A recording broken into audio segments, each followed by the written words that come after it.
mengendarai motor dengan laju normal. Tidak balap. Aku tidak balap. Aku memperhatikan kendaraan lain yang lalu lalang. Tapi mengapa aku bisa tak melihatnya? Apakah aku melamun? Tidak. Rasanya aku tidak melamun. Tapi entahlah. Mungkin aku melamun. Aku tak ingat. Sial. Benar-benar sial.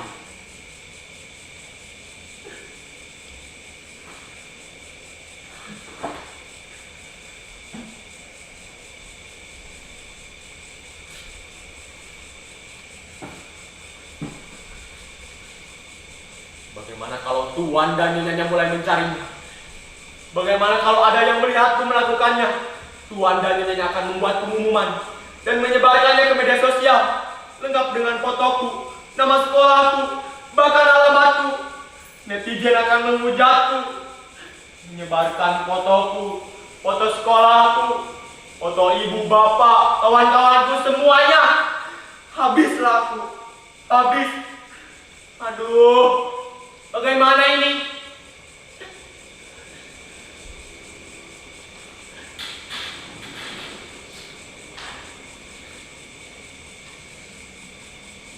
Tenang, Ambika. Tenang. Tenanglah. Tarik nafas. Hembuskan. Tarik nafas. Hembuskan. Iya, aku harus tenang. Aku tidak sengaja melakukannya. Sungguh tak sengaja. Kalian percaya aku kan? Kalian harus percaya padaku. Tuan dan Nyonyanya juga harus percaya padaku. Aku tak pernah melakukan kejahatan. Aku orang baik. Tanya saja kawan-kawanku. Tanya saja ibu dan bapakku. Tapi mengapa ini bisa terjadi? Mengapa? Atau kalian juga pernah mengalami apa yang kalian lakukan ketika itu? Kalian tak bisa menjawab pertanyaan. Kalian sedang menontonku. Tak bisa memikirkan hal lain. Kalian sedang melakukan tugas kalian.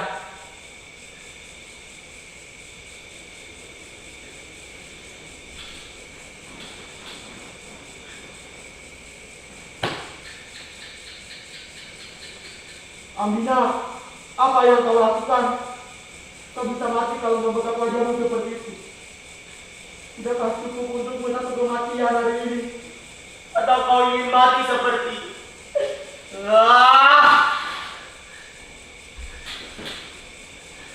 Tolonglah aku. Tolonglah aku.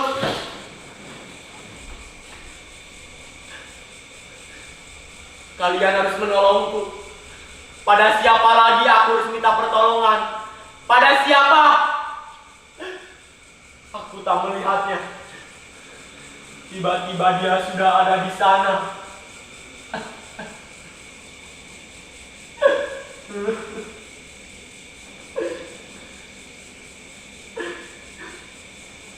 Oh, apa yang sudah kulakukan?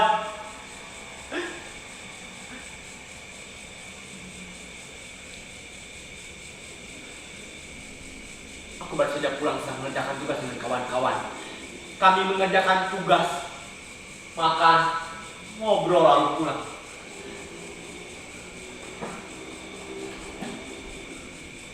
Aku makan sambil lihat telepon seluler, dan makananku tidak habis. Tersisa, aku sudah kenyang. Apa ini hukuman untukku? Jangan-jangan dia adalah jemaah yang palau karelai, pengawal setia yang Sri Dewi Padi dalam Surya Ilagaligo. Aku pernah baca kisahnya. Kisah masa lampau yang mengajarkan kita untuk menghargai makanan dan minuman. Apa ini hukuman untukku karena aku tak menghargai makanan? Ini adalah hukuman untukku atas perbuatanku yang sering tidak menghabiskan makanan. Akhirnya dibuang.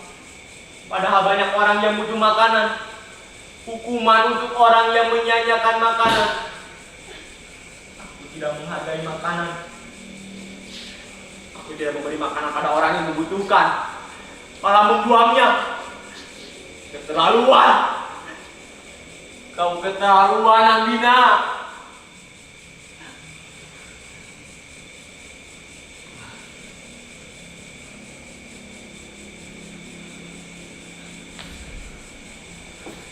Apakah kau jemaah meong palo karelae? Apakah kau jemaah meong palo karelae? Jawab pertanyaanku. Jangan diam saja. Jawab. Jawab.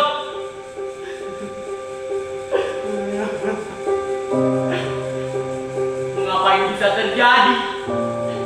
Mengapa ini bisa terjadi? Mengapa? Bantulah aku.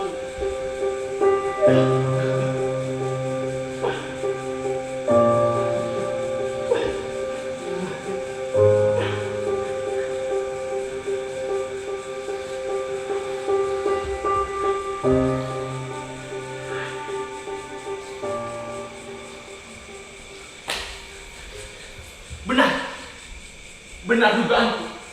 Dia memiliki 3 warna. Dia berwarna belang 3 warna. Dia meong palo.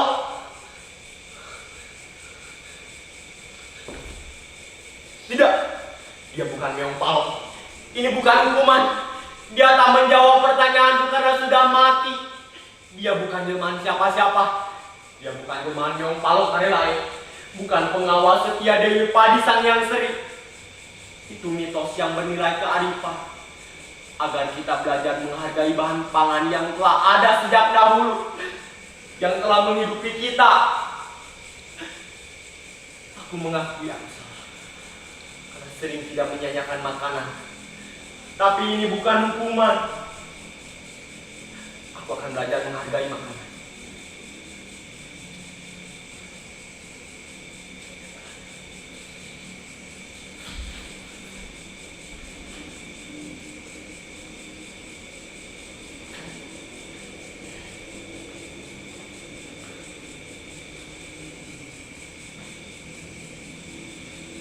Nah, ini yang kubutuhkan. Jadi, dia telah dipelihara oleh orang Mesir sejak tahun 4010 Masehi untuk menjaga bahan pangan dan jarang tikus. Dia dianggap sebagai dewi basket, bahkan diperlakukan layaknya manusia. Siapapun yang membunuhnya akan menerima balasan dibunuh juga. Apa?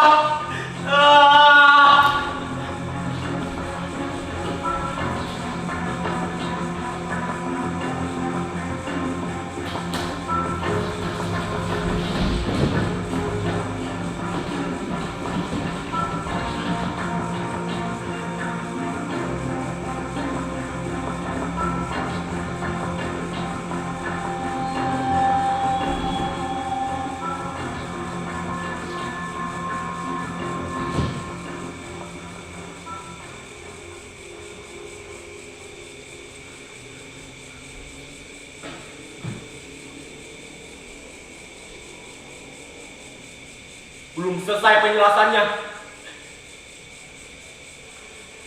Tradisi Mesir kuno inilah yang disebut-sebut sebagai penyebab munculnya mitos mati tertabrak dapat mencegah nasib siap. Aku tahu sekarang. Aku akan menguburnya. Ya, aku akan menguburnya. Tapi bagaimana jika Tuan dan Nyonya tidak dan menuntutku, menyeretku ke polisi dan memenjarakanku? Ya Tuhan, ini sungguh menakutkan. Aku tidak bisa lagi memegang semuanya. Ini membuatku tertekan. Ya Tuhan, apa yang sedang terjadi?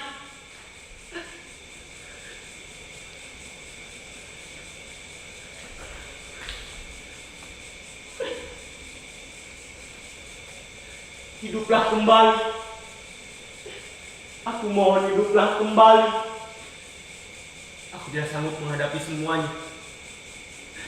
hiduplah kembali. Maafkanlah aku.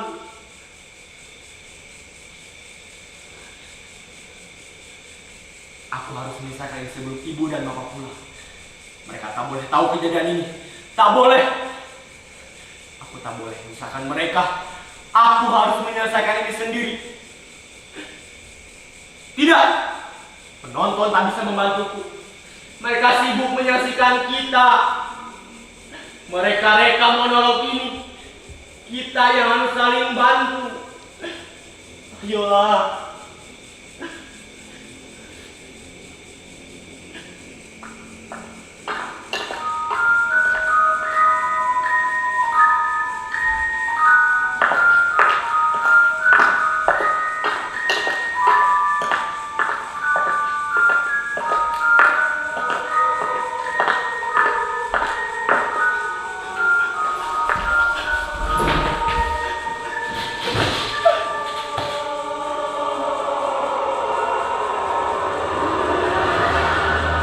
Siapa itu?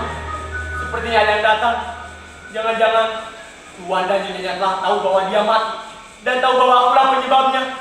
Tuan dan Nyonya datang ke sini untuk menangkapku atau bahkan membunuhku. Bisa jadi itu adalah orang suruhan Tuan dan Nyonya yang bertugas membunuhku. Ya, membunuhku. Astaga, ini mengerikan.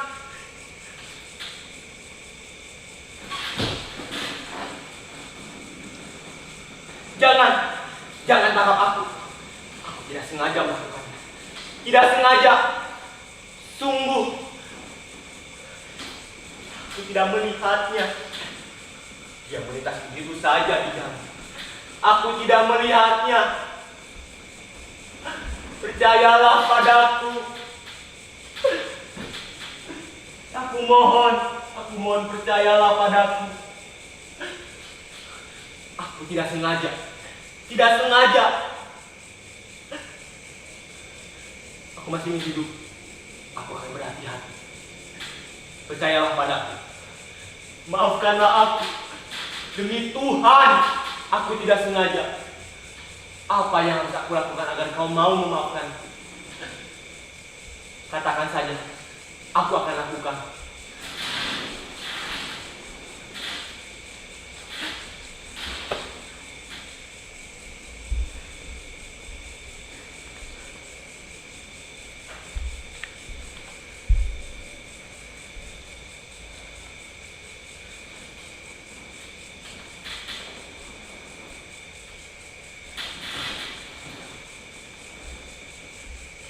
Tidak, aku tidak sengaja menabraknya. Ini adalah penjelasan yang jujur. Tak ada niat untuk menabraknya. Ini murni ketidaksengajaan. Ketidaksengajaan patut dimaafkan. Aku mengakui aku lalai. Aku akan datang ke Tuan dan Nyonya. Aku akan menceritakan semuanya. Jujur lebih baik.